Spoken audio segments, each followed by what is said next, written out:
will he use the small amount of time available to him and join the 138 United Nations member states and recognise the state of Palestine? What steps he is taking to act on that advice in reviewing UK arms sales, in supporting proceedings in the ICJ and ICC, and in exercising the UK vote in the UN Security Council. Does the Prime Minister agree with High Representative Borrell and President Biden?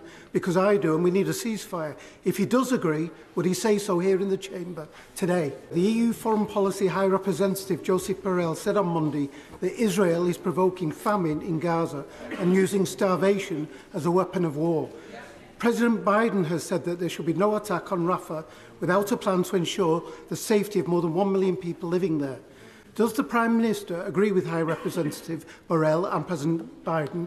Because I do, and we need a ceasefire. If he does agree, would he say so here in the Chamber today? Well, so as the honourable gentleman knows, I've explained our position repeatedly, but the findings from the IPC are gravely concerning. It's clear that the status quo is unsustainable and we need urgent action now to avoid a famine. The UK is doing all it can to get more aid in and to prevent a worsening crisis. 2,000 tonnes of UK-funded food aid, including flour and hot meals, is being distributed by the World Food Programme in Gaza today, as we speak, enough to feed more than 275,000 people, and we will continue to do everything we can to alleviate the suffering that people are experiencing. We know the Prime Minister has received advice about the legality of the Israel-Gaza war, that he's had time to consider it, that governments can and do publish such advice. So will he tell the House what steps he is taking to act on that advice in reviewing UK arms sales, in supporting proceedings in the ICJ and ICC, and in exercising the UK vote in the UN Security Council?